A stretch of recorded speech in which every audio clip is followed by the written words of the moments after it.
नमस्कार सर्वांना. आज आपण शिकूयात घरदर्शक शब्द.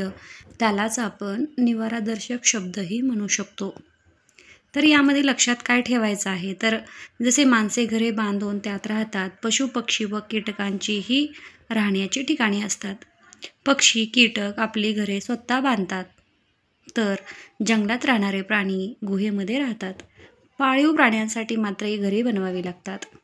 या घरांसाठी वेगवेगळी नावे असतात आणि ही घरदर्शक किंवा निवारादर्शक नावे आपल्याला माहीत असले पाहिजेत. तेच आपण या पाठामध्ये शिकणार आहोत. तर या ठिकाणी दिलेले आहेत पशु पक्षी व कीटकांच्या घरांची नावे. आता सुरुवातीला पाहूया. उंदराचे जे घर असतं त्याला आपण बीळ म्हणतो. घोड्याच्या घराला तबेला किंवा पागा म्हणतात. गुरांचा म्हणजे गुरे ज्या ठिकाणी आपण बांधतो त्याला आपण गोठा म्हणतो, म्हणजे गुरांचा गोठा असतो. माणसांचे तर तुम्हाला माहीतच आहे, घर, सदन, भवन, निवास. तर हे माणसांच्या घराचं नाव आहे. मुंग्याचे किंवा सापाचे काय असते, तर वारूळ असते. हत्तीचा अंबरखाना किंवा हत्तीखाना.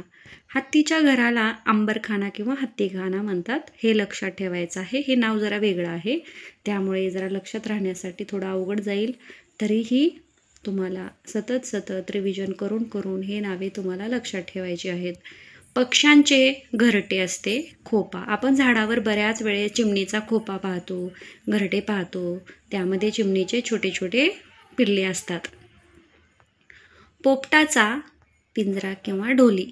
पोपटाचा पिंजरा असतो, ढोली असते, त्यामध्ये पोपट राहतो. पुढे पाहूया आपण. कोळ्याचे जाळे असते. सिंहाची आणि वाघाची गुहा असते. चिमणीचे घरटे. कोंबडीचे खुराडे, म्हणजे कोंबडी ज्या ठिकाणी राहते ना तिच्या घराला खुराडे असे म्हणतात. मधमाशांचे पोळे किंवा मोहळ. सापाचे बीळ.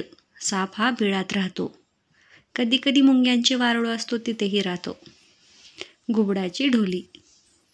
या ठिकाणी पोपटाची पण ढोली आहे आणि घुबडाची पण ढोली आहे.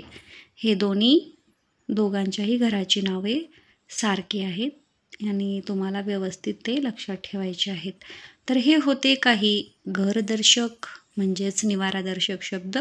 हे तुमच्या स्पर्धा परीक्षेसाठी खूप महत्त्वाचे आहेत.